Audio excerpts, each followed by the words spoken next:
Bienvenidos, hermanos. Amén.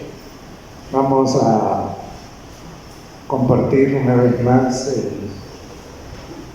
algunos comentarios sobre el capítulo 4 y 5 de Apocalipsis. Les invito para que puedan abrir su Biblia ahí. Y antes de entrar en el estudio, quisiera que nos pongamos de pie y que tengamos una oración. Oramos. Querido Padre que estás en el cielo, somos incapaces de comprender tu palabra sin la iluminación del Espíritu Santo. Por eso hoy suplicamos que tu Santo Espíritu nos acompañe. En el nombre de Jesús lo pedimos. Amén. La gran contribución de la Iglesia Adventista del Séptimo Día a la teología cristiana es el entendimiento del santuario y de todo lo que en el santuario ocurre, especialmente lo que tiene que ver con el día del juicio o del juicio investigador o el día de la expiación.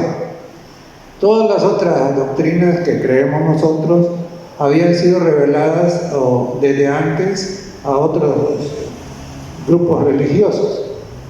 Eso incluye el sábado, incluye el mensaje de salud, incluye varias de las otras cosas, ¿no? La justificación por la fe.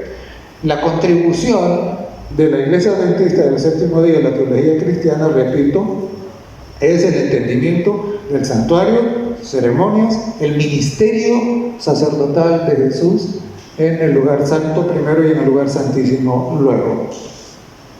Entonces, hermanos, comenzamos ahí en Apocalipsis, el capítulo 4 y 5. Y primero decir lo siguiente.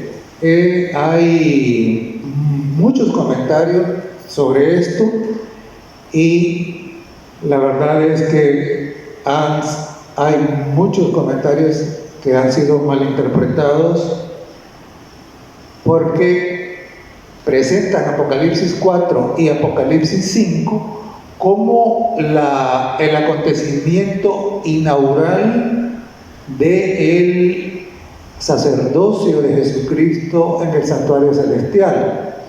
Entonces, esto ocurrió en el año 31. Ahora, voy a explicar por qué esa interpretación no es correcta, aunque hay algunos teólogos reconocidos que aplican Apocalipsis 4 y 5 a esa ocasión. Voy a explicar por qué no puede ser esa. Primero, Apocalipsis 4 comienza en el verso 1 y dice: después de esto miré, y he aquí una puerta abierta en el cielo. Y la primera voz que oí como de trompeta hablando conmigo dijo: sube acá y yo te mostraré las cosas que sucederán después de estas. Entonces, primero note de que dice acá que aquí hay una puerta abierta. ¿Cuál puerta es esta? Esta es la puerta de entrada desde el lugar santo al lugar santísimo. Esta puerta estuvo cerrada por casi 2000 años y se abrió ¿hasta cuándo? Se abrió hasta un poquito antes de hasta 1844. Y note lo que dice el mensaje a la iglesia de Filadelfia, Apocalipsis 3 y el verso 8. Dice: yo conozco tus obras, he aquí he puesto delante de ti una puerta abierta, la cual nadie puede cerrar. Porque aunque tienes poca fuerza, has guardado mi palabra y no has negado mi nombre. Es decir, cuando Jesús ascendió al cielo en el año 31, esta puerta estaba cerrada y se abre no durante la época que corresponde a la iglesia de Éfeso, que es la iglesia apostólica, era la iglesia cuando Jesús ascendió al cielo. No se abre entonces, sino que la Biblia nos dice que la puerta se abre hasta en el tiempo de la iglesia de Filadelfia. Por lo tanto, no puede ser la puerta de entrada del atrio al lugar santo, sino que debe ser la puerta que conecta el lugar santo con el lugar santísimo. Primero. Segundo, note que dice, el verso comienza diciendo después de esto. ¿Y qué es lo que está anterior a esto? Lo que está anterior a esto es la secuencia de las 7 iglesias. Y sabemos que las 7 iglesias lo que representan es la historia de la iglesia cristiana. Es decir, Apocalipsis 4 y 5 va unido con Apocalipsis 2 y 3. Y es interesante porque ustedes pueden mirar que al final de cada cadena profética termina con relámpagos, truenos y voces. Y eso no ocurre en el 3, ocurre hasta que llegamos a esta altura. Entonces, Apocalipsis 4 y 5, el acontecimiento que es descrito ahí, ocurre al final de la historia de la iglesia cristiana, no al principio de la historia de la iglesia cristiana. Además, cuando nosotros vamos al capítulo 5 y vemos ahí en el verso 4, dice ahí que Juan lloraba mucho. Y en el griego aquí dice que Juan llora angustiosamente. O sea, él entiende la gravedad del asunto y entonces él llora inconsolable, ¿verdad? Ahora, ¿por qué llora Juan? Si esto fuera una fiesta de inauguración, entonces Juan no tendría motivo para llorar, ¿verdad? Al contrario, debería estar contento. Pero aquí Juan está llorando, ¿verdad? Y la razón por la que está llorando es porque las consecuencias de que no haya quien abra el libro serían terribles, ¿verdad? Serían terribles. Entonces, además, se pasa por alto el hecho de que el escenario que plantea Apocalipsis 4 y 5 es un escenario de juicio. Y que este escenario lo encontramos descrito antes en el Antiguo Testamento, en el libro de Daniel, en el capítulo 7. Vamos, hermanos, allá a Daniel, el capítulo 7. Y después de que Daniel ha presentado la secuencia de las bestias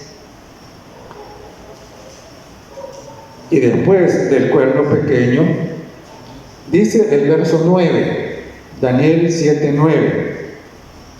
Estuve mirando, dice, hasta que fueron puestos tronos, y se sentó un anciano de días, cuyo vestido era blanco como la nieve, y el pelo de su cabeza como lana limpia. Su trono, llama de fuego, y las ruedas del mismo, fuego ardiente. Un río de fuego procedía, y salía delante de él. Millares le servían, y millones de millones asistían delante de él. El juez se sentó, y los libros fueron abiertos. Además, en los versos 13 y 14 de Daniel 7 siempre dice así: miraba yo en la visión de la noche, y he aquí con las nubes del cielo venía como un hijo de hombre, que vino hasta el anciano de días y le hicieron acercarse delante de él. Y noten, dice el verso 14: y le fue dado dominio, gloria y reino para que todos los pueblos, naciones y lenguas le sirvieran. Su dominio es dominio eterno, que nunca pasará, y su reino uno que no será destruido. Entonces notemos, esto, en las profecías apocalípticas hay un principio, y es el hecho de que cuando una profecía, hay primero una afirmación, y luego cuando la profecía se repite, entonces es ampliada. Esto es lo que pasa aquí. Esto que aquí está en estos versos es ampliado en Apocalipsis 4 y 5. Allá se dan los detalles. La escena es la misma. Vamos a verlo a continuación. Entonces, vamos de nuevo a Apocalipsis 4 y 5.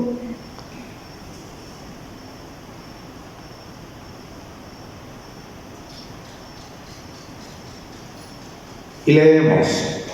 Dice: al instante yo estaba sentado, dice, al instante yo estaba en el Espíritu, y aquí un trono establecido en el cielo, y en el trono uno sentado. Eso es lo mismo que vemos ahí en Daniel, ¿verdad? Luego, ¿qué? Luego dice: y alrededor del trono había 24 tronos, y vi sentados en los tronos 24 ancianos. Y luego, ¿qué dice? Dice, ahí en Daniel decía que millares de millares y millones de millones le servían. Estos son los 24 que dice aquí. No debemos olvidar, hermanos, que en Apocalipsis los números son simbólicos. Aquí dice 24, o sea, no quiere decir que son 24, igual que los 144,000, no son 144,000, sino que son números simbólicos. Lo mismo pasa aquí, ¿verdad? Allá en Daniel dice que son miles de miles y millones de millones. Aquí eso es equivalente a los 24 que dice aquí. Voy a explicar un poquito más adelante acerca de esto. Allá dijo que los libros fueron abiertos, y acá en Apocalipsis 5 encontramos también un libro que debe ser abierto, ¿verdad? Y allá se dijo que al Hijo del Hombre se le daba dominio y reino eterno, y esto mismo encontramos también nosotros en Apocalipsis 5. Eso es como el veredicto. Y hermanos, es interesante, porque fíjense ustedes que siempre que en la profecía aparece el trono y aparece el libro, es una escena de juicio. Siempre. Y lo encontramos en Daniel, lo encontramos aquí en el capítulo 4 y 5 de Apocalipsis, y ustedes pueden ir al capítulo 20 de Apocalipsis y también encuentran en escena de juicio. En el capítulo 20, en el verso 4, dice que hay tronos para que se sienten los que van a juzgar. Eso es lo mismo que vemos nosotros en Apocalipsis 5. Los tronos donde están sentados los 24 ancianos. En Apocalipsis 20:11 dice que hay un trono blanco. Ese es el trono donde está sentado el Padre, ¿verdad? Ya vamos a mirar un poquito en Apocalipsis 5. Y en Apocalipsis 20:12 dice que los libros fueron abiertos. Entonces, ¿qué es lo que tenemos aquí? Lo que tenemos aquí es que en los capítulos 4 y 5 se lleva a cabo el juicio investigador, el juicio en el que los santos y Jesús también están en entredicho. En el 20, ahí ese ya no es el juicio de los santos, ese es el juicio de los que recibieron la marca de la bestia. Pero notemos, no tanto quiero ir a los detalles en esto, solo lo que quiero que notemos es que tanto en Daniel 7 como en Apocalipsis 4 y 5, como en Apocalipsis 20, encontramos nosotros ¿qué? Encontramos tronos, varios tronos. Encontramos uno sentado en el trono, que es el juez, y encontramos ¿qué? Libros. Siempre que hay estos tres elementos es una escena de juicio. ¿Estamos entendidos? Ok. Entonces, decíamos que la puerta abierta era la puerta del lugar santísimo. Esto nos lleva ¿a qué? Nos lleva al juicio investigador. Se abre en 1844, cuando Juan escribió el libro de Apocalipsis. Esto alrededor del año 90, esa puerta estaba cerrada. Esta puerta estaba cerrada. Entonces, y se abre, como dije antes, hasta en la época que corresponde a Filadelfia. Ahora, dice el verso 1, y la primera voz que oí como de trompeta, y aquí esto de la voz de trompeta, hermanos, no está de más. Fíjense que la trompeta es un anuncio de juicio, y en las fiestas que se celebraban en Israel, precisamente antes del día de la expiación, antes del Yom Kippur, lo que teníamos era la fiesta de las trompetas. Según la tradición judía, esto duraba 10 días. Y entonces, según la tradición judía, cada día era para que en el pueblo cada quien examinase su vida de acuerdo a cada uno de los 10 mandamientos. De tal manera que cuando llegase al juicio, en el Yom Kippur, él había confesado todos sus pecados y estaba listo, ¿verdad? Estaba listo para ese momento. Entonces, por eso la voz de trompeta acá, eso también refuerza el hecho de que esta es una escena de juicio. Ahora, recordemos que en la antigüedad, en los pueblos, en el tiempo de la historia de Israel antes de Cristo, el juez era el rey. El rey se sentaba en el trono y él juzgaba. Nosotros encontramos esto, por ejemplo, en el caso de Salomón. ¿Recuerdan cuando las dos mujeres estaban peleándose por el bebé? ¿A dónde van? Van los del rey, ¿verdad? Entonces el que se sienta en el trono acá precisamente es Dios, el Padre, ¿verdad? Y dice Apocalipsis 4, perdonen, ¿verdad? Dice, estoy en el verso 4 ahora. Te acabo de comentar rápidamente el verso 3. El que estaba sentado es el Padre, que actúa como juez. Allá en Daniel dijo, el juez se sentó, ¿verdad? Ahora en el verso 4 dice, y alrededor del trono había 24 tronos, y vi sentados en los tronos 24 ancianos. Y aquí, hermanos, es interesante la pregunta, ¿quiénes son o qué son los 24 ancianos? Mire, ha habido varias ideas acerca de esto, ¿verdad? Algunos dicen que son redimidos que están en el cielo allá, ahora, ¿verdad? Algunos dicen que son los que resucitaron cuando Jesús resucitó, que fueron con él. Pero esa no es una interpretación que concuerda. Vamos a ver por qué. Primero, no debemos olvidar nosotros que esta es una escena de juicio.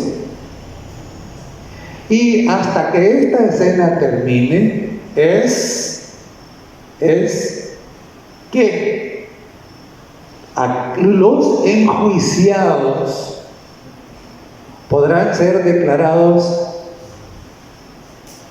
libres, ¿verdad? Y no solo libres, en este caso, que son aptos para recibir reino, el reino, ¿verdad? Entonces, claro, estos 24 no pueden ser redimidos porque si no ellos serían ¿qué? Serían juez y parte. No pueden ser, ¿verdad? Entonces, ¿quiénes son? Veamos. En el libro de Job, nosotros encontramos una declaración que nos ilumina aquí. En Job, el capítulo 1 y el verso 6, y en el capítulo 2 y el verso 1, ¿qué encontramos? Encontramos ahí que en el cielo hay reuniones periódicas donde se reúnen, según el libro de Job, los hijos de Dios. Entonces, y de hecho nos narra que llegan los hijos de Dios a reunirse en el concilio celestial. Esto es también, algunos le llaman a esto el Sanedrín celestial, ¿verdad? Jesucristo hizo referencia a este grupo en Mateo 5:22, cuando dijo que cualquiera que llamara tonto a su hermano sería culpable ante el concilio. Está el concilio que puede echar en el fuego. O sea, no estaba hablando de un concilio terrenal, estaba hablando de ese concilio allá. Además, en 1 Corintios capítulo 4 y el verso 9, dice que nosotros somos espectáculo ante el mundo, ante los ángeles y ante los hombres. Además, en Efesios 3:10 dice que también la iglesia dice que debe de testificar a los principados y potestades, oiga, en los lugares celestiales.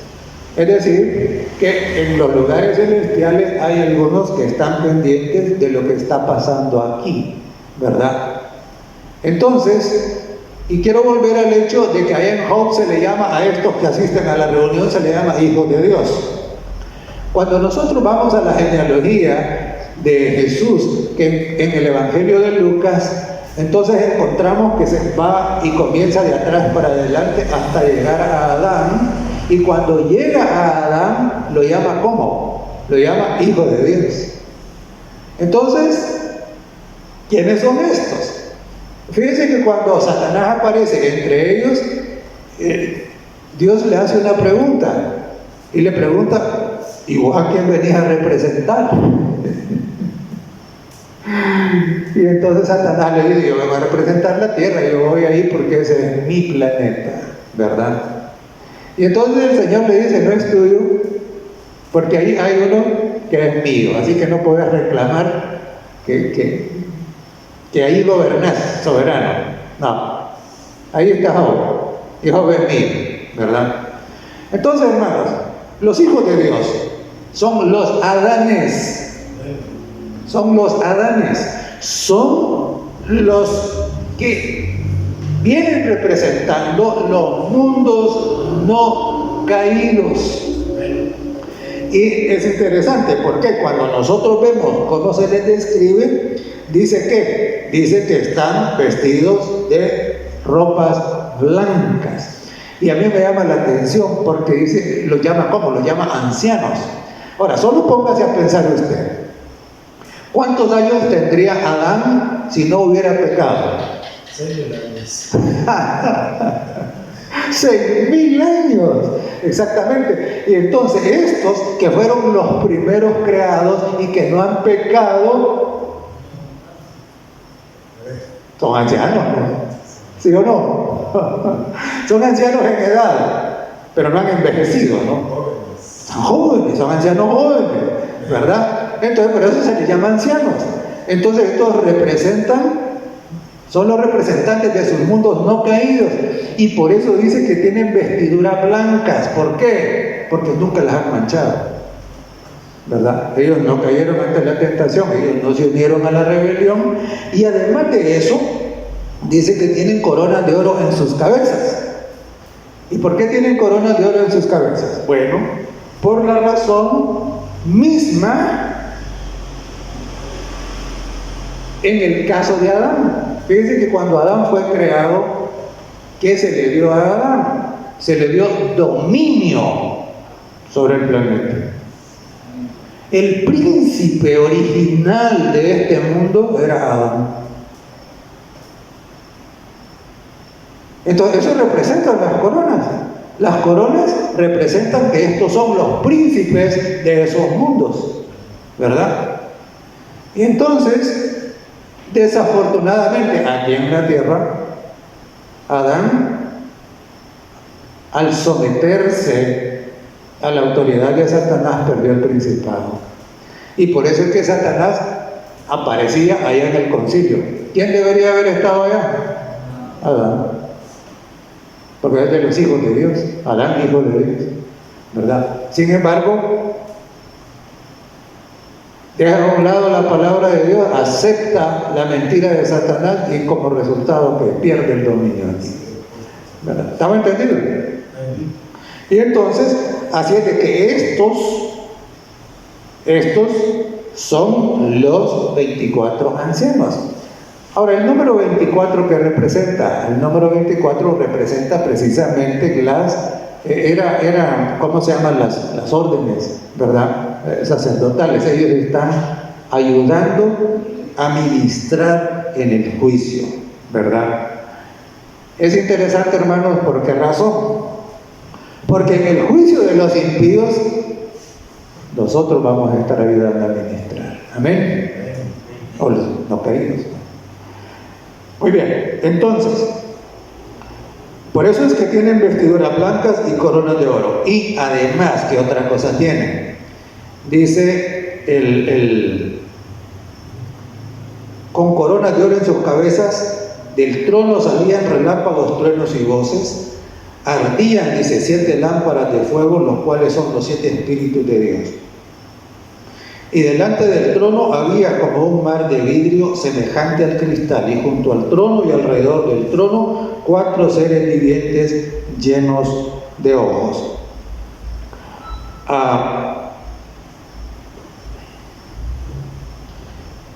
4 seres vivientes. ¿Qué son? 4. Primero, no olvidemos, los números son ¿qué? Son simbólicos. Y el 4, ¿qué significa en la Biblia?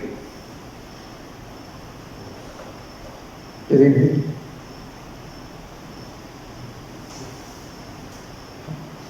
Dice que los 4 ángulos de la tierra, ¿qué representa eso? Representa todo.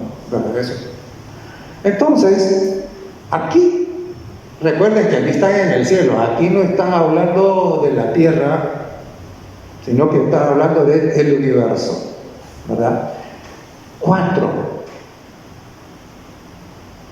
seres vivientes son los querubines que asisten a Dios en el gobierno del universo. Y es interesante, hermanos, ¿por qué? Porque en la secuencia, en el escenario que nos presenta Apocalipsis 4, tenemos el trono, en donde está el Padre, y ahí tenemos ¿qué? Tenemos, narra aquí que están los 24 ancianos, ya dijimos que ese número es simbólico. Allá en Daniel dice millares de millares, millones de millones. Y entre ellos, los más cercanos, están estos seres vivientes. Los seres vivientes son los querubines. Están representados por los querubines que estaban tallados encima de la tapa del arca del pacto o el propiciatorio. Esto representa, recuerden que precisamente el propiciatorio lo que simboliza es el trono de Dios. Entonces los querubines están ahí, ¿verdad? Y los querubines son precisamente los que comandan a todos los ángeles que no cayeron en el universo y que siguen al servicio de Dios, ¿verdad? Entonces, y ellos, ojo, dice que están llenos de ojos. ¿Y el ojo qué representa? Representa conocimiento. Como ellos son los que están más cercanos al trono de Dios, en el universo, ellos son los que mejor conocen a Dios. Y por eso es que el pecado de Satanás es tan horrendo, tan enorme. ¿Por qué? Porque él estaba en esta condición. Entonces, claro, imagínense ustedes, si alguien conoce a Dios, es Satanás. Porque él estaba ahí. Y entonces atreverse a desafiarlo, calumniarlo y levantarse en rebelión, alguien que lo conoce tan cerquita, hermanos, eso es terrible, es espantoso. Así es de que, claro, repito, estos son los querubines, los que comandan a las huestes celestiales que atienden todo el universo. Y por eso es que están llenos de ojos. Y ellos adoran, y cuando adoran, ¿qué dicen?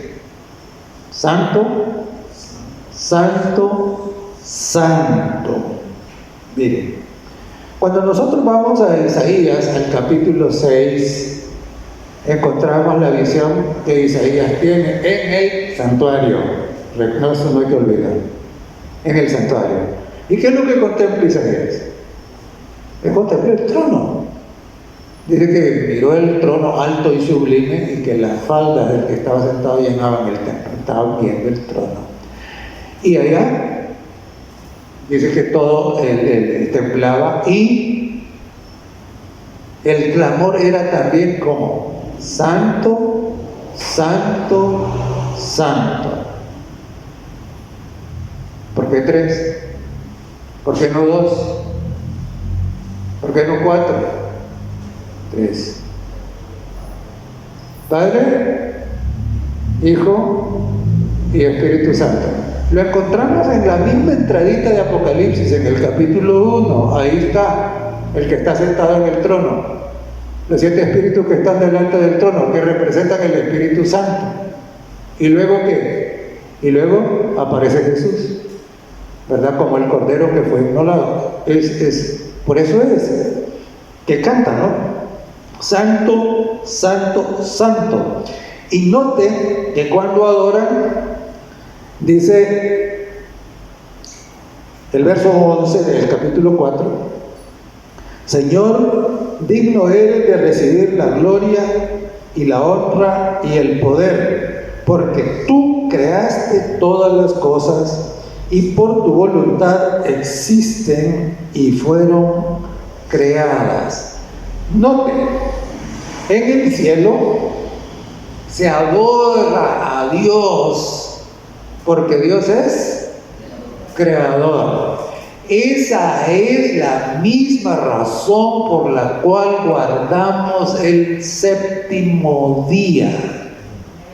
Es decir, que en la tierra el único grupo que adora como se adora en el cielo es el remanente. El único, ¿verdad? Porque adora precisamente en el día ordenado por Dios, porque Dios es el creador. Esa es la misma razón de la observancia del sábado, la misma, ¿verdad? Eso es Éxodo 20, 8 al 11. Y adelante un poquito, Luego en el capítulo 5, ¿qué encontramos? Allá la adoración es al Cordero que fue inmolado, ¿verdad? Y eso es la observancia del sábado según Deuteronomio 5, porque Él nos libró y hemos sido librados por la muerte de Jesús en la cruz, ¿verdad? Entonces, Apocalipsis 4 y 5 nos recuerda aquí que en el cielo la adoración es porque Dios es creador y porque Dios es redentor. Lo mismo, las dos cosas se encuentran en la observancia del séptimo día, ¿verdad? Así que es importantísimo que no perdamos de vista de esto. Ahora, ¿cuál es la palabra clave en el capítulo 4 de Apocalipsis? Es tronos. La palabra aparece 11 veces. Eso es importantísimo. ¿Por qué? Porque que el foco del capítulo sea el trono, quiere decir que es el juez, ¿verdad? Es el juez. Es juicio, no olvides, esto es juicio. Entonces el trono es donde el juez, el rey se sienta y juzga, ¿verdad? Ya hice referencia al caso de Salomón como un ejemplo. No era solo Salomón, eran todos los demás. Pero cuando vamos nosotros al capítulo 5, ahí la palabra clave, ahí hay dos palabras clave. ¿Cuáles son? Las dos palabras clave en el capítulo 5 son libro y cordero. Entonces, libro. Ya tenemos trono en el 4 y en el 5 tenemos libro. Ahí tenemos ¿qué? Juicio, ¿verdad? Ahí tenemos juicio. Y el cordero. ¿Y el cordero qué está haciendo ahí? Ya vamos a ver qué hace. Hermanos, el juicio investigador sirve no solo, es un juicio reivindicativo, que sirve para reivindicar al remanente, pero para reivindicar a Dios. Para reivindicar a Dios. Esto es importantísimo, ¿verdad? ¿Por qué? Porque recuerde usted que Satanás ha calumniado a Dios. Satanás ha dicho que Dios es injusto, que Él ha impuesto una ley que es imposible de guardar. Y entonces, en el universo, cuando Satanás dijo esto, entró la duda. Y ahora que en este juicio se presentarán las evidencias de que eso que dijo Satanás es una mentira, ¿verdad? Es una mentira. Y al desenmascarar a Satanás, entonces Dios es reivindicado. Bendito el Señor. Y su pueblo también, ¿verdad? Vamos a ver. Entonces, hermanos, dice Juan, ahora estamos en el capítulo 5, y vi en la mano derecha del que estaba sentado en el trono un libro escrito por dentro y por fuera. Ahora, esta es otra razón por la cual esta no es la reunión inaugural allá en el año 31. Note que aquí el libro está escrito ¿cómo? Por dentro y por fuera. Quiere decir que el libro está ¿cómo? Lleno. Entonces, claro, después de 2000 años de historia, la historia llegó ¿a qué? Llegó al final. Ya no hay más espacio para escribir. Y yo comparaba esto la otra noche con el cuaderno de los muchachos cuando vienen a la escuela. Cuando vienen el primer día a clases, ¿cómo está el cuaderno? Limpio, ahí hay espacio para escribir todo lo que quieran. Claro, así estaba la historia en el año 31. La iglesia iba a comenzar a llenar su cuaderno. Pero cuando llegamos aquí, 2000 años más tarde, ¿qué? La historia prácticamente ha llegado a su final.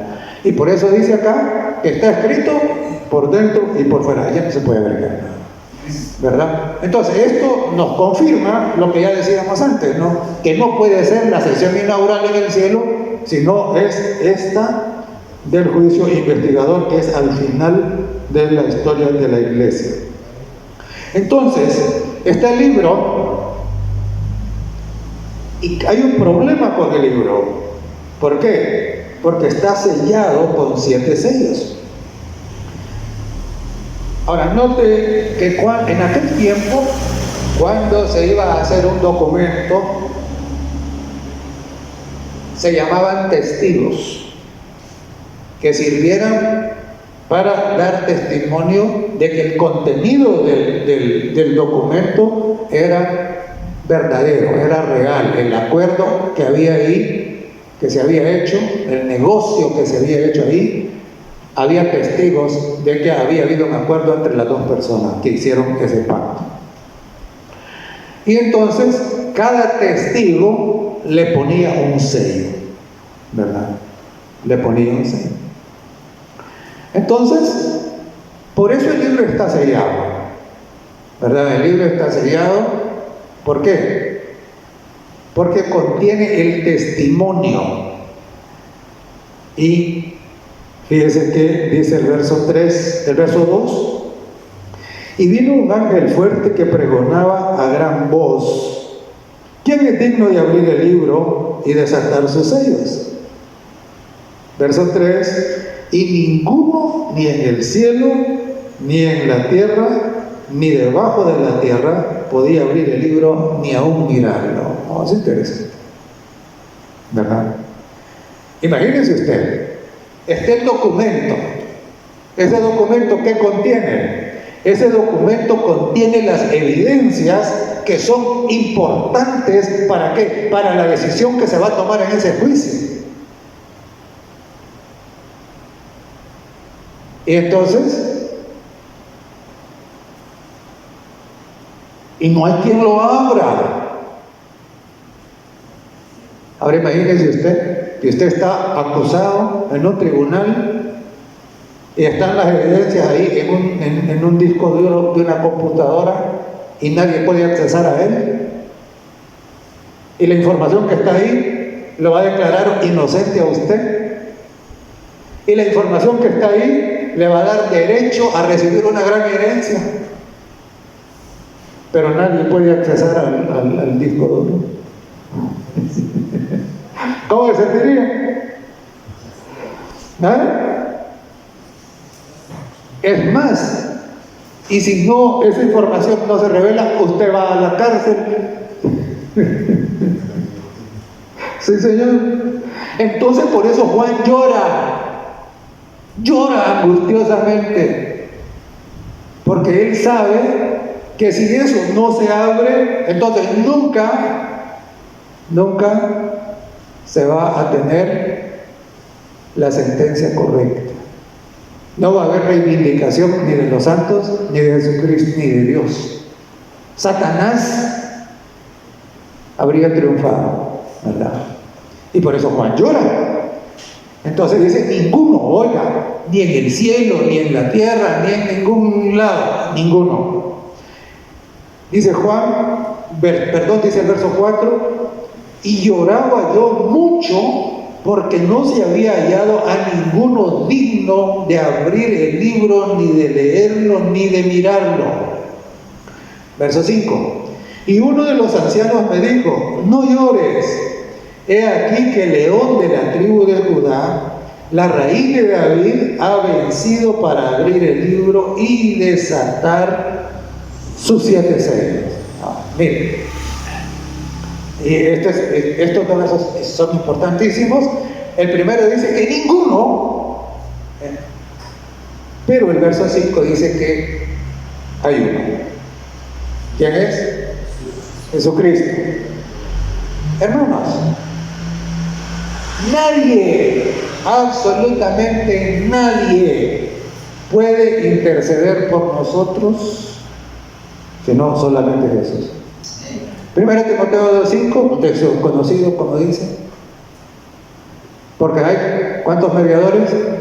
Un solo Él es digno, nadie más.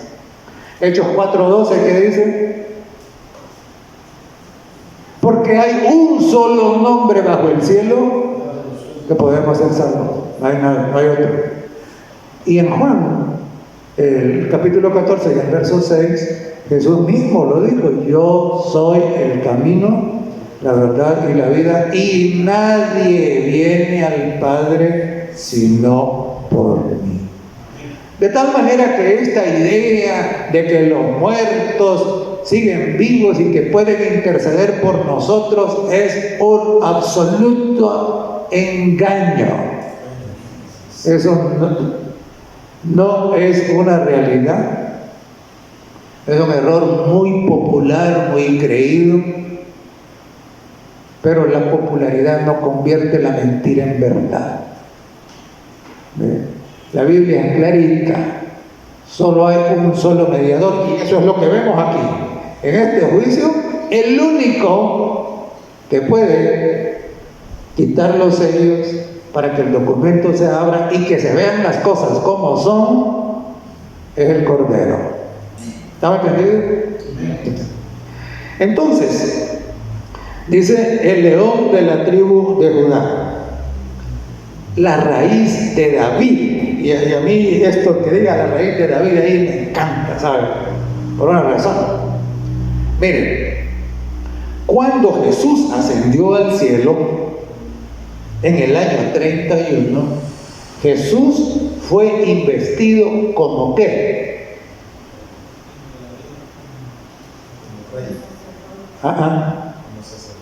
Como sacerdote. Fue investido como sacerdote. La investidura como rey la va a recibir hasta que termina el juicio investigador. Es cuando ya él sale del lugar santísimo, y dice Elena de White que él cambia sus vestiduras sacerdotales y entonces va a ser vestido como rey. Hasta entonces, ahorita él ha estado ministrando como sacerdote, como nuestro sumo pontífice, como nuestro sumo sacerdote, es lo que dice el libro de Hebreos, ¿verdad? No como rey. Ya tiene derecho, claro que tiene derecho. Y aquí dice la raíz de David. Y cuando dice la raíz de David, ¿a qué está aludiendo? Está aludiendo al derecho que tiene Jesús de ser ¿qué? De ser rey. Exactamente, así es. Que es a gobernar en ese reino que vemos nosotros en la profecía de Daniel 2, cuando la estatua da vuelta, se hace polvo y entonces la roca se convierte en ¿qué? En un monte, que es un reino, ¿no? Eso es. Ahora note que el monte no salió allá en el tiempo del hierro, ¿no? Que había otro periodo ahí más, ¿verdad? Entonces, raíz de David. Y hermanos, en el Evangelio de Mateo, en el capítulo 1, tenemos la genealogía de Jesús, la otra genealogía de Jesús, la otra está en Lucas. Y sucede que Mateo ordena las generaciones en grupos de 14. ¿Y por qué? El Evangelio de Mateo está enfocado ¿en qué? En que los judíos entiendan de que Jesucristo es el Mesías prometido. Y entonces, según la gematría, el valor numérico de las letras, el número que corresponde a David es 14. Y por eso Mateo ordena las generaciones 14, 14, 14. Para que los judíos entiendan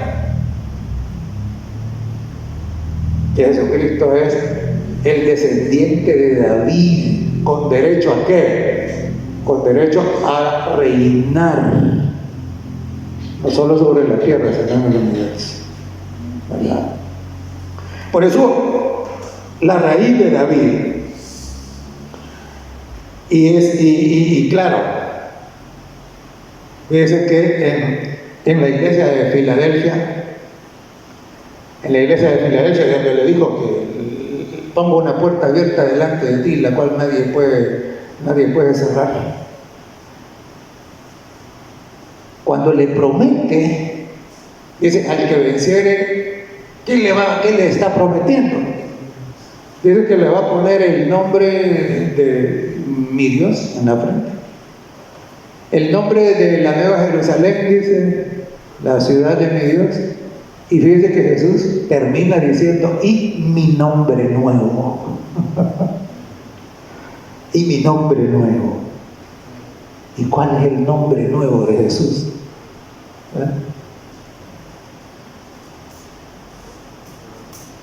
Fíjense que el nombre nuevo aparece en Apocalipsis 19.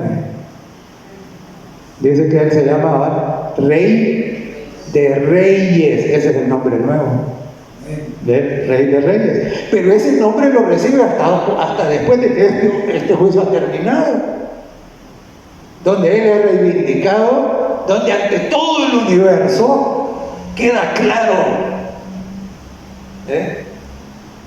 Pero es interesante, hermanos, porque aquí hay algo lindo.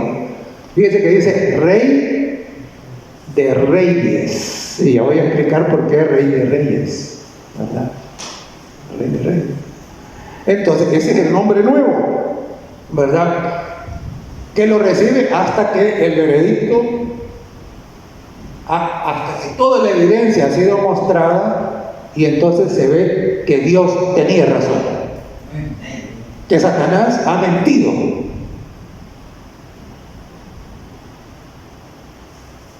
Ahora,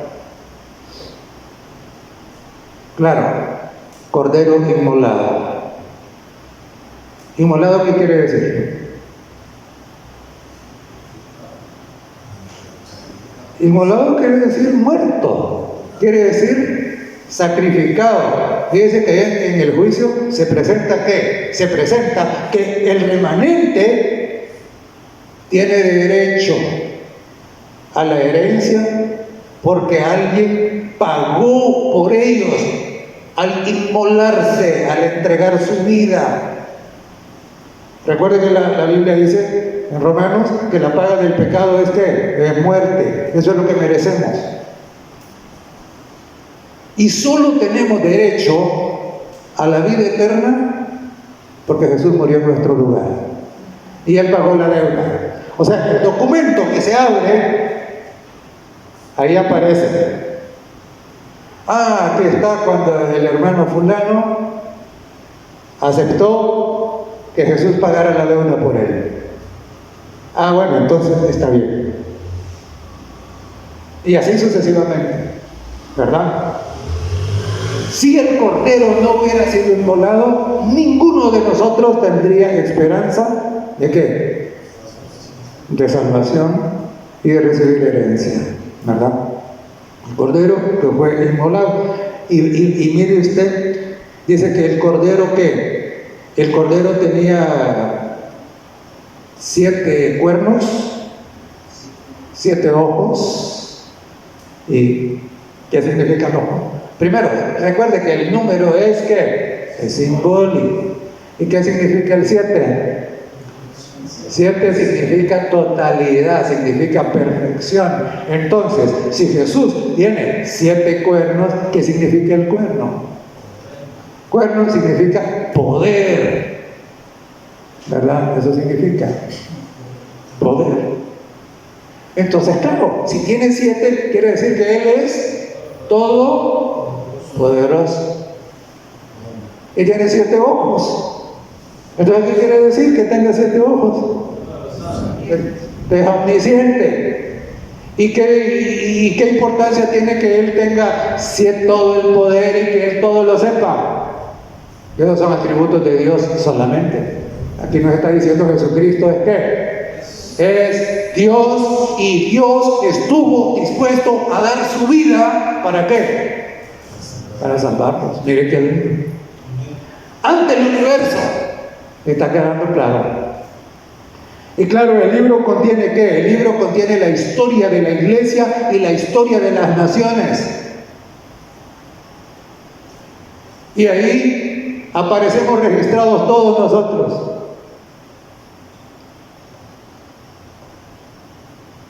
Si aprovechamos las oportunidades que Dios nos dio, ¿para qué? Para crecer, para venir a Él, para aceptarlo, para sujetarnos a su gobierno. Y claro, no entrará en el reino de los cielos ningún rebelde. No.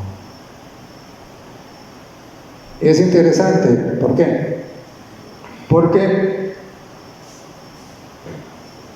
el Evangelio no trata simplemente de ¿qué? De que no paremos en el infierno. No, Señor. El Evangelio lo que trata es que en cada uno de nosotros se reproduzca el carácter de Cristo.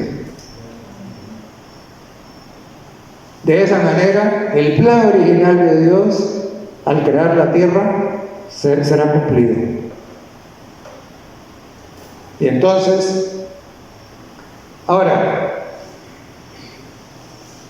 cuando vamos al verso 9, veamos un poquito el 8, dice: y cuando hubo tomado el libro, los 4 seres vivientes y los 24 ancianos se postraron delante del Cordero. Claro, Él es Dios, por eso se postran ante Él.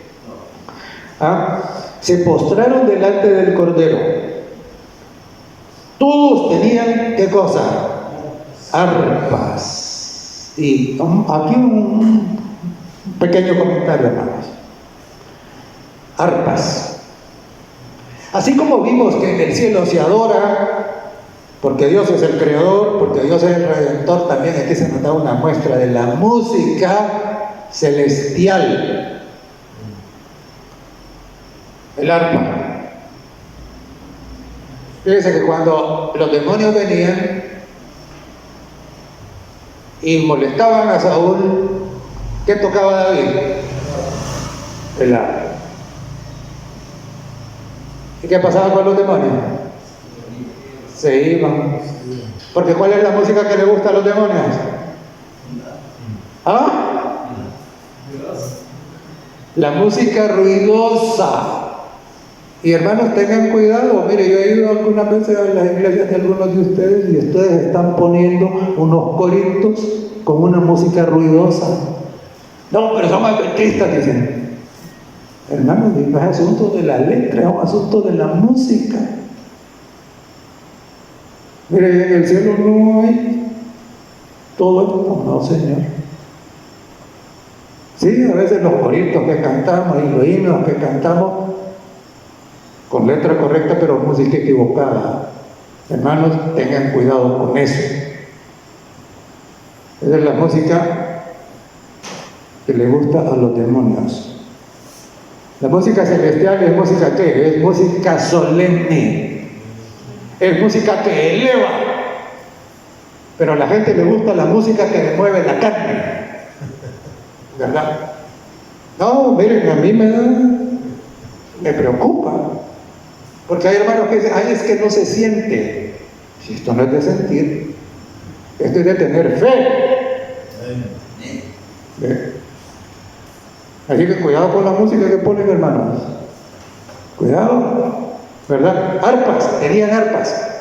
Y entonces, y dice, y cantaban un cántico nuevo, diciendo: digno eres de tomar el libro, de abrir sus sellos, porque tú fuiste inmolado, bendito el Señor.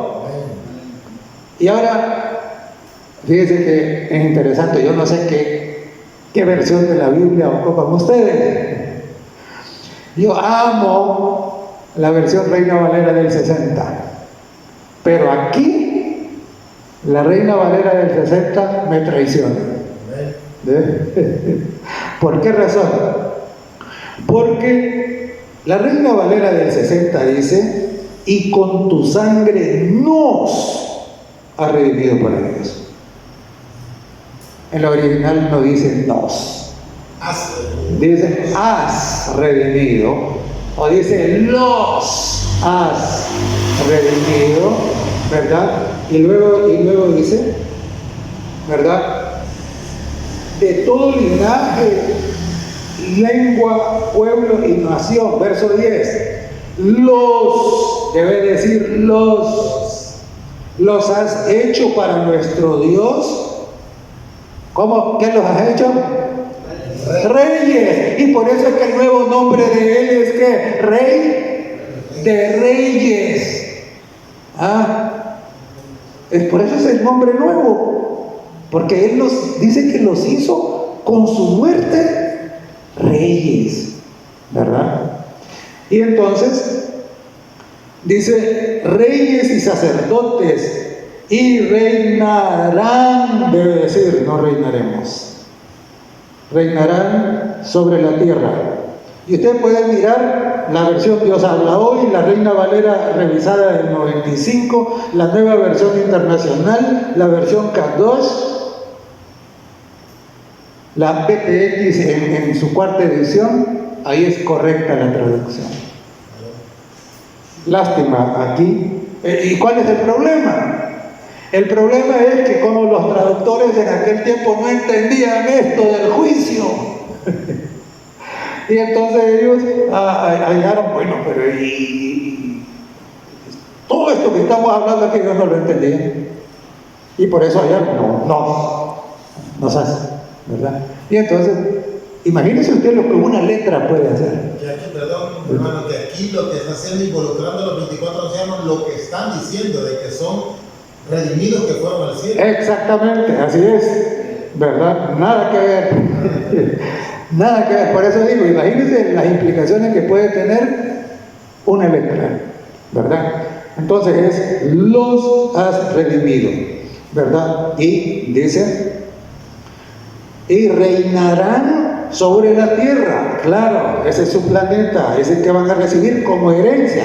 Hermanos, esto es el veredicto del juicio. Es decir, sí, están reivindicados. Ahora, el Cordero los hizo reyes. Y ellos podrán ¿qué? Recibir la tierra como herencia. Claro, la tierra nueva.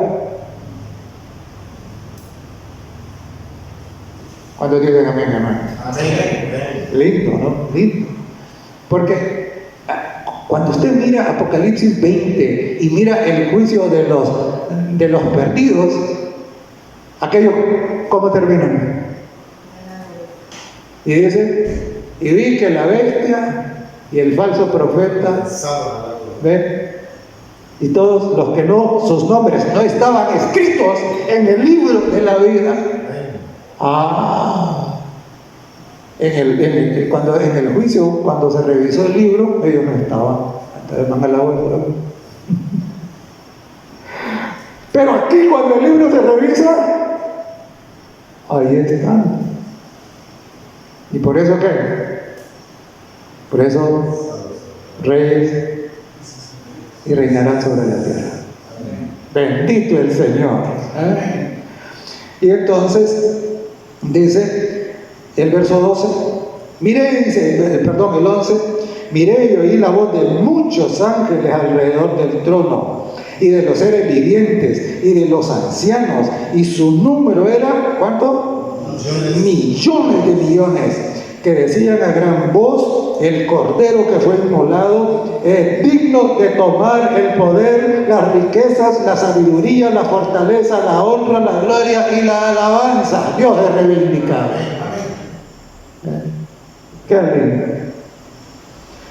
Y a todo lo creado, dice, que esté en el cielo y sobre la tierra y debajo de la tierra y en el mar y a todas las cosas que en ellos hay, oí decir, al que está sentado en el trono y al Cordero, sea la alabanza, la honra, la gloria y el poder y el poder, ¿verdad? Por los siglos de los siglos. Y los 4 seres vivientes decían amén. Los 4 ancianos se postraron sobre sus rostros. Los 24 ancianos se postraron sobre sus rostros y adoraron al que vive por los siglos de los siglos. Amén. Hermoso. Amén. Hermoso. ¿Eh? Bendito sea el Señor. Amén. ¿Qué sería de nosotros si Jesús no hubiera sido inmolado, se hubiera tomado y nos hubiera dado la gracia? ¿Para qué?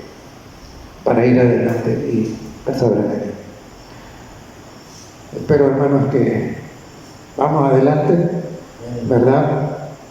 Y que precisamente estemos allá en la cena de la boda del Cordero, donde será la gran celebración, ¿verdad?, de este veredicto. Recuerdo cuando era niño, una vez me llevaron, y yo no sé por qué, pero me llevaron a una audiencia allá en un pueblo. A un señor lo acusaban de que había amenazado a muerte a otro, y entonces y que lo había golpeado, y entonces, ¿cómo? Y en el juicio, claro, cuando se presentan los testigos, y hermanos, este es otro tema importantísimo en Apocalipsis, de los testigos. Pero no voy a entrar en eso, solo quiero decir esto, hermano. Fíjense que cuando terminó la audiencia, claro, había un testigo que decía que el hecho había ocurrido en la mañana y había otro que decía que el hecho había ocurrido en la tarde. Y entonces, en sus declaraciones, ¿no?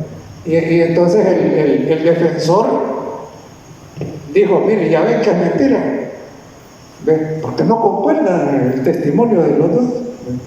Y entonces declararon inocente al acusado, y ahí inmediatamente lo dejaron libre. Y me acuerdo que de ahí salimos todos para el cantón, porque era algo pariente de la esposa de un tío. ¿A qué? Habían matado gallinas y habían hecho sopa y todo para celebrar que había sido libre. Y hermano, algo parecido va a ser la cena de la boda del Cordero. ¿Ah? A celebrar la entronización de Jesús. A celebrar también que nuestra declaración de herederas. Bendito sea el Señor. Muy bien, hermanos, vamos a estar de pie y vamos a orar para terminar. Oramos. Querido Padre que estás en el cielo, alabamos y bendecimos tu nombre, Señor. Damos gracias, Padre, porque nos has mostrado precisamente cómo terminará la historia de los santos, igual que la historia de aquellos que rechazan tu amor. Ahora suplicamos que la gracia de Jesucristo siga obrando en nosotros, para que en nosotros sea grabado su nombre y podamos participar también de su nombre nuevo. Gracias por perdonarnos, gracias por tu palabra santa, gracias por la iglesia, gracias Dios por toda bendición recibida. Por favor, ayúdenos para ser fieles, para ser obedientes y compartir esta verdad preciosa con los que no la conocen. En nombre de Jesús te lo pedimos. Amén.